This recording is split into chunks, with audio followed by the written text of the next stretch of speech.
Ayn Rand'ın ilk romanı Yaşamak İstiyorum üzerine bu derinlemesine yolculuğumuza hoş geldiniz. Bu sadece bir roman analizi değil, aynı zamanda bireyin hayatının o paha biçilmez değerini sorgulayan felsefi bir keşif olacak. Hazırsanız başlayalım.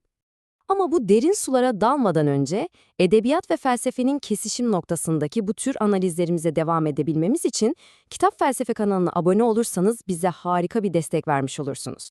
Her şey bu soruyla başlıyor aslında. Romanın yan karakterlerinden Irina, Sibirya'ya sürgüne giderken hayatının sonuna geldiğini bilerek bu soruyu sorar. İşte bu, romanın en derinine inen felsefi sorudur.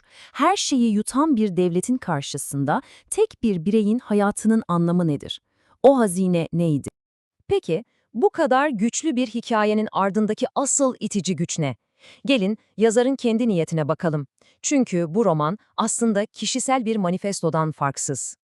Bakın, Rand burada ne kadar net konuşuyor. Diyor ki, bu hikayedeki olaylar benim başımdan geçmedi ama o ruh, o fikirler, o değerler, işte onlar tamamen benim. Yani okuduğumuz şey kurgusal bir hikaye olsa da hissettiğimiz şey yazarın ruhunun ta kendisi. Tam anlamıyla felsefi bir otobiyografi. İşte meselenin kalbine geldik. Romanın ana felsefi teması, insan hayatının kutsallığı. Ama durun, buradaki kutsallık kelimesi dini veya mistik bir anlam taşımıyor. Rand için anlamı çok daha net. En yüksek değer. Yani pazarlık konusu yapılamayacak, hiçbir şeye feda edilemeyecek nihai değer. İşte bu fikir, romandaki tüm çatışmanın fitilini ateşliyor. Ve bu temel bizi romanın asıl savaş alanına getiriyor. Bireyin ruhunun onu yutmaya çalışan kolektivist bir devlete karşı verdiği o amansız mücadeleye. Karşımızda birbiriyle asla uzlaşamayacak iki dünya görüşü var. Bir tarafta her insanın kendi mutluluğu için yaşama hakkı olduğunu savunan birey. Diğer taraftaysa insanın ancak devlet için var olduğunda bir anlam kazandığını söyleyen o ezici güç. Roman baştan sona bu iki fikrin ölümcül çarpışmasını anlatıyor. Kira'nın bu sözleri adeta bir isyan çığlığı değil mi? Bireyciliğin manifestosu gibi.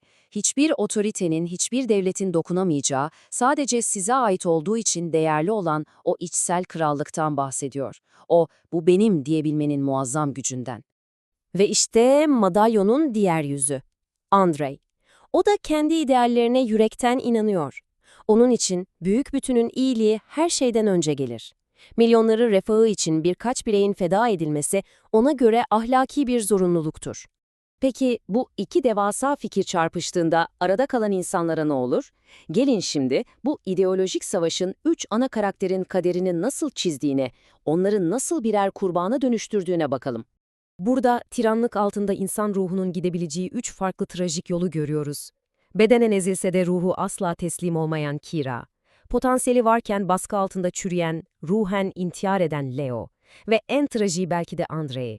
İnandığı o büyük idealin nasıl bir canavara dönüştüğünü fark ettiğinde inancıyla birlikte paramparça olan idealist. İşte bu karakterlerin kaderleri, romanın mesajını 1920'lerin Sovyet Rusyası'ndan çıkarıp evrensel bir boyuta taşıyor.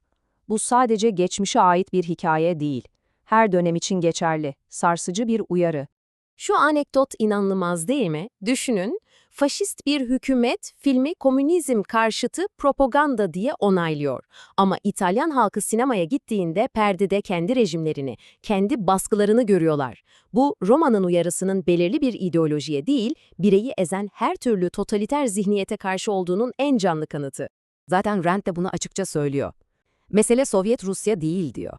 Mesele, adı ne olursa olsun, bireyi kolektif uğruna yok sayan her türlü sistemdir. Ve Leonard Peykoff'un bu sözü gerçekten tüyleri ürpertici.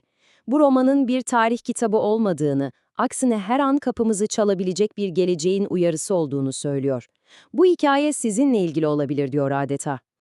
Ve biz de sizi bu soruyla baş başa bırakıyoruz. Ayn Rand'in neredeyse bir asır önce yaptığı bu uyarı, bugünün dünyasında bize ne söylüyor?